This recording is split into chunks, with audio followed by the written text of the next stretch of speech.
Hey, this is Sean Kelly with Math 133. This is my video project. I have 7.1, which is integration by parts. And what we want to do is compute the integral of 3x natural log of 5x dx. And let's just recall. So this is that rewritten in u and dv. So the integral of u dv is equal to uv minus the integral of v du. So what we want to do is find our u, and then the rest of the integral will be our dv. So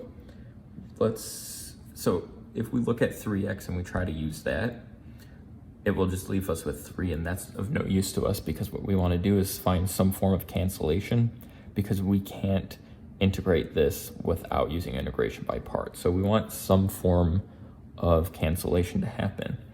So we see a 3x up here, and if we use u to be the natural log of 5x, we're just going to be left with an x on bottom. So that will leave us with some good cancellation.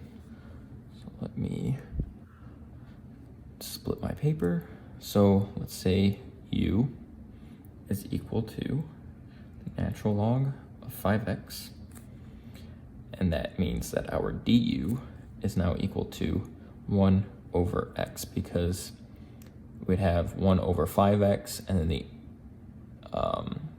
the derivative of 5x would then be 5, so those cancel, and that will leave us with just 1 over x. Now let's do our dv, which is just what's left over, so 3x dx. All right, and let's find v by integrating that, or find the antiderivative of that. So we'll have 3, because it's a constant, x squared, and then we're dividing it by our new power of 2.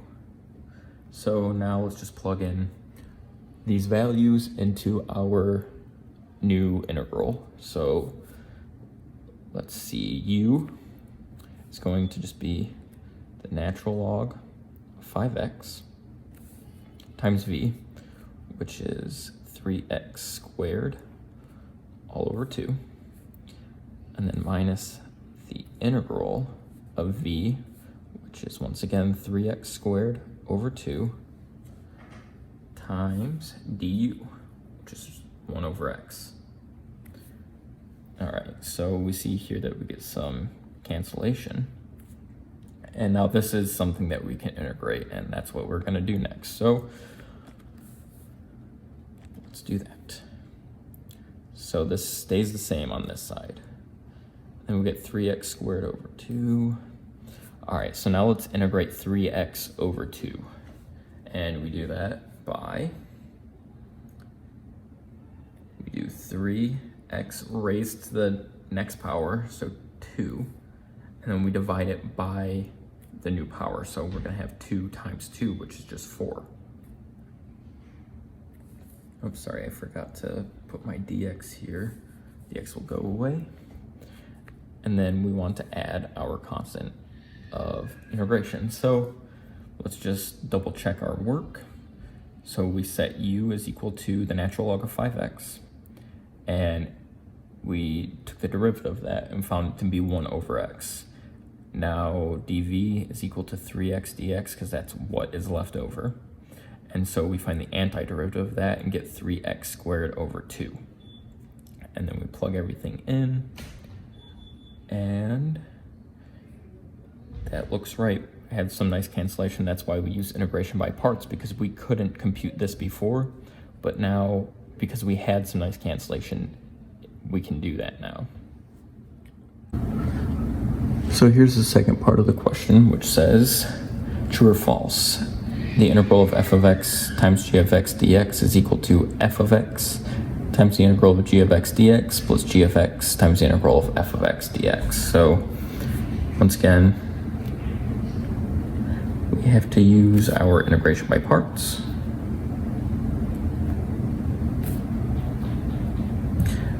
Which is saying this is equal to uv minus the integral of v du. So let's set u equal to f of x. And then du will just be f prime of x because it's the derivative. So then dv is equal to g of x dx. And then we have to essentially integrate this to find its antiderivative.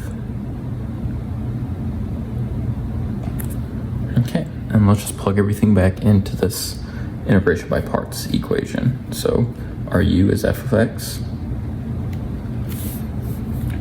and then our v is the integral g of x dx minus